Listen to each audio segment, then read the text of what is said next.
श्री शिवाय नमस्तुभ्यम। हर हर महादेव। तो आप सभी जानते हैं कि गुप्त नवरात्रि की बहुत ही विशेष तिथियां चल रही हैं और कल के दिन पड़ रहा है इस गुप्त नवरात्रि का सोमवार। पूज्य गुरु जी ने कहा कि शिव और शक्ति की एक साथ कृपा प्राप्त करने के लिए आपको सोमवार के दिन शिवलिंग के सामने एक बहुत ही विशेष उपाय करना है और ये उपाय सिर्फ चावल के एक दाने से करना है। चावल के एक दाने से किया गया ये उपाय शिव और शक्ति को प्रसन्न करने के लिए, जीवन में धन धान्य को बढ़ाने के लिए है, दुर्भाग्य का अंत करने के लिए है। अगर आप अपने जीवन से बहुत ज्यादा परेशान हो चुके हैं, अगर आप उपाय कर करके थक चुके हैं, आपका कोई भी कार्य परिपूर्ण नहीं हो पा रहा है, आप किसी भी कार्य में सफल नहीं हो पा रहे हैं, तो गुरुजी ने कहा कि आप गुप्त नवरात्रि के इस सोमवार के दिन ये विशेष उपाय जरूर करना चाहिए। तो चलिए जानते हैं इस उपाय के बारे में, लेकिन उससे पहले एक प्रार्थना। अगर आप चैनल पर नए हैं तो कृपया हमारे चैनल वास्तविक जानकारी को सब्सक्राइब अवश्य कर ले। आज का ये वीडियो हम सभी के लिए बहुत ही खास होने वाला है। इस वीडियो में हम लोग शिव और शक्ति को प्रसन्न करने के लिए कुछ बहुत ही विशेष उपायों के बारे में जानेंगे। गुप्त नवरात्रि के इन विशेष दिनों में महादेव की कृपा प्राप्त करने के लिए तथा माता रानी की कृपा प्राप्त करने के लिए हमें कुछ विशेष उपाय इस सोमवार के दिन जरूर करने चाहिए।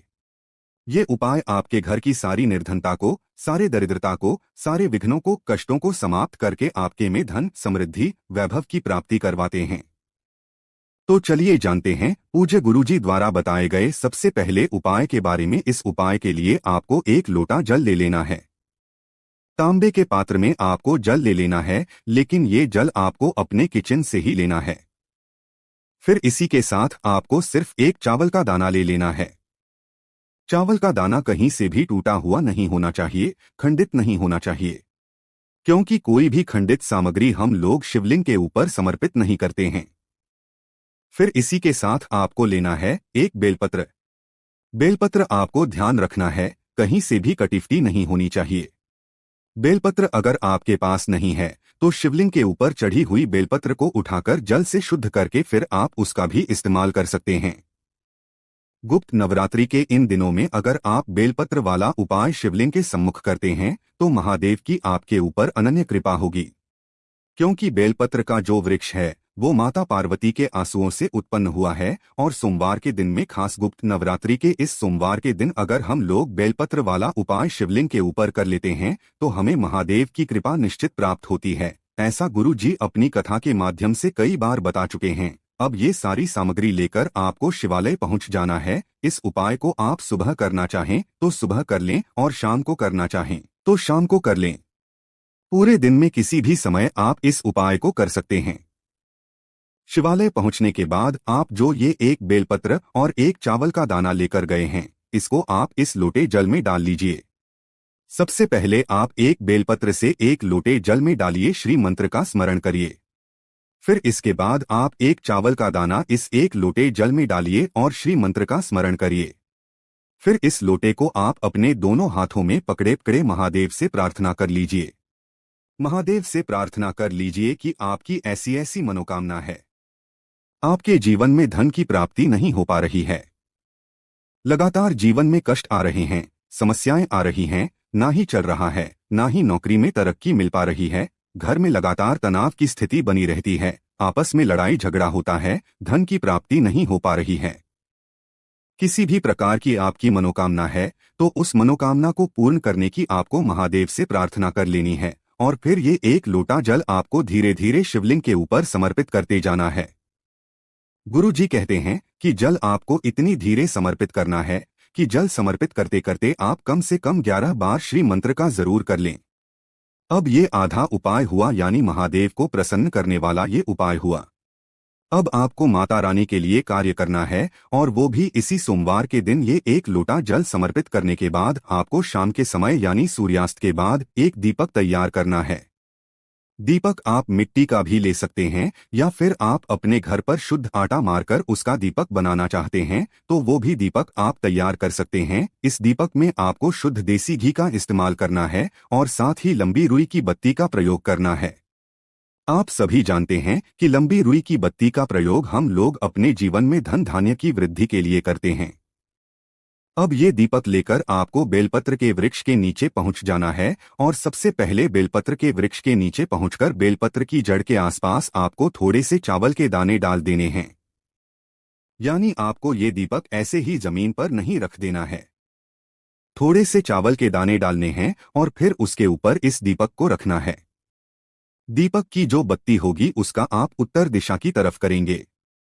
दीपक में आपने लंबी बत्ती लगाई है, उसका मुख आप उत्तर दिशा की तरफ रखेंगे और फिर ये दीपक आपको प्रज्वलित कर देना है और माता रानी से अपनी वही मनोकामना बोल देनी है जो आपने अभी शिवलिंग के सामने बोली थी। जो एक लोटा जल समर्पित करते हुए आपने मनोकामना बोली थी, महादेव से वही मनोकामना आपको यहाँ पर माता रानी से बोल देनी है, यानी माता पार्वती से बोल देनी है। पूज्य गुरु जी कहते हैं कि शिव और शक्ति को प्रसन्न करने के लिए अगर आप गुप्त नवरात्रि के सोमवार में ये उपाय कर लेते हैं तो आपकी बड़ी से बड़ी मनोकामना महादेव तथा माता रानी की कृपा से बहुत ही जल्द परिपूर्ण हो जाएगी। तो दोस्तों, इस विशेष उपाय को आप इस सोमवार के दिन जरूर करिएगा। अब जानते हैं गुरुजी द्वारा बताए गए दूसरे खास उपाय के बारे में। ये उपाय भी उन लोगों को करना है जिनकी कोई विशेष मनोकामना है जो अभी तक परिपूर्ण नहीं हो पा रही है। इस उपाय के लिए भी आपको 2 दीपक ले लेने हैं।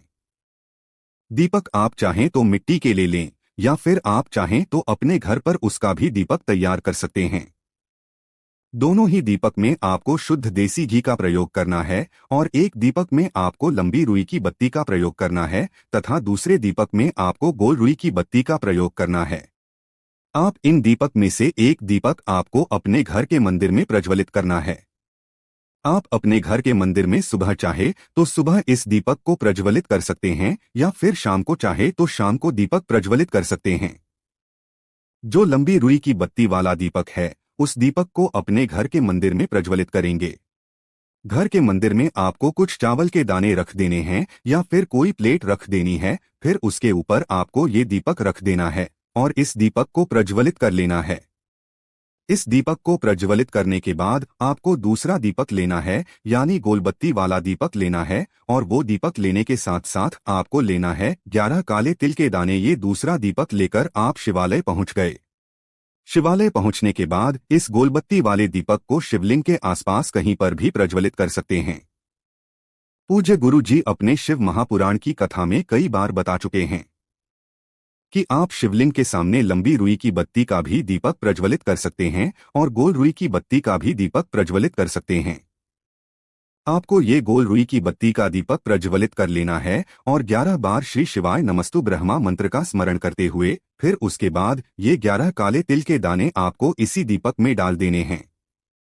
इसके बाद आपके जीवन की जो भी समस्या है, जो भी जी की समस्या है, अगर आपके जीवन में कर्ज बहुत ज्यादा है, धन आपको प्राप्त नहीं हो पा रहा है, जिसकी वजह से आप अपना कर्ज नहीं अदा कर पा रहे हैं, तो गुरु जी ने कहा कि आपके जीवन में जो भी विपरीत परिस्थितियां चल रही हैं उनको दूर करने के लिए, अपने जीवन में सौभाग्य को बढ़ाने के लिए महादेव से प्रार्थना कर लेनी है और फिर उसके बाद वापस आ जाना है। गुरु जी कहते हैं कि जो भी व्यक्ति गुप्त नवरात्रि के सोमवार में इस उपाय को कर लेता है तो उसके जीवन में धन की प्राप्ति होती है और उसके संकट समाप्त हो जाते हैं। तो दोस्तों, इस उपाय को भी आप करना चाहें तो जरूर करिएगा। अब जानते हैं गुरुजी द्वारा बताए गए तीसरे उपाय के बारे में, जो सबसे आखिरी उपाय है। इस उपाय के लिए आपको 1 लोटा जल ले लेना है। इस स्टील के पात्र में आपको जल ले लेना है। ध्यान रखिएगा, ये जल आपको अपने किचन से ही लेना है। इस जल में आपको 1 या 2 चम्मच गाय का कच्चा दूध मिला लेना है। ध्यान रखिएगा, दूध गर्म किया हुआ नहीं होना चाहिए, दूध कच्चा होना चाहिए। फिर इसी के साथ आपको इस जल में मिलाना है 11 तिल के दाने। ये जो काले तिल के दाने आप मिलाएंगे ये आप अपने घर के मंदिर के सामने इस लोटे में मिला लीजिएगा या फिर शिवालय पहुंचकर शिवलिंग के सामने मिला लीजिएगा। जब भी आप ये काले तिल के दाने मिलाएंगे तो आपको एक एक काले तिल का दाना डालना है इस 1 लोटे जल में और एक एक बार मंत्र का स्मरण करना है, यानी ये 11 काले तिल के दाने इस 1 लोटे जल में डालना है और 11 बार मंत्र का स्मरण करना है। अब ये 1 लोटे जल का मिश्रण लेकर आपको पहुंच जाना है। इस उपाय को भी शाम को करना चाहें तो शाम को कर लें और सुबह करना चाहें तो सुबह कर लें। शिवालय पहुंचने के बाद सबसे पहले आपको दक्षिण दिशा में बैठ जाना है और उत्तर दिशा की तरफ अपना फेस कर लेना है। लेकिन शिवालय में भीड़ है, तो ऐसी स्थिति में पूज्य गुरु जी कहते हैं कि आप किसी भी दिशा में बैठकर शिवलिंग की पूजा प्रार्थना कर सकते हैं। आप शिवलिंग के सामने बैठकर आपको ये जल शिवलिंग के ऊपर धीरे धीरे समर्पित करते जाना है तथा लगातार श्री मंत्र का स्मरण करते जाना है। जल को बिल्कुल धीरे धीरे समर्पित करना है, जिससे जल के छींटे आपके शरीर में यानी आपके पैर के ऊपर ना लगे। समर्पित करते हुए आपकी जो भी मनोकामना है, उस मनोकामना को पूर्ण करने की महादेव से प्रार्थना कर लीजिएगा। कर्ज की समस्या है तो उसको दूर करने की प्रार्थना कर लीजिएगा। जीवन में कोई कष्ट है, कई समस्याएं चल रही हैं, तो उनको समाप्त करने के लिए महादेव से प्रार्थना कर लीजिएगा और फिर वापस अपने घर आ जाइएगा। पूज्य गुरु जी ने कहा कि सोमवार के दिन किए जाने वाला ये उपाय महादेव जरूर प्राप्त करवाता है। तो दोस्तों, ये थे पूज्य गुरु जी द्वारा बताए गए कुछ बहुत ही खास उपाय। अगर आपको जानकारी अच्छी लगी हो तो वीडियो लाइक करिएगा। श्री शिवाय नमस्तुभ्यम। हर हर महादेव।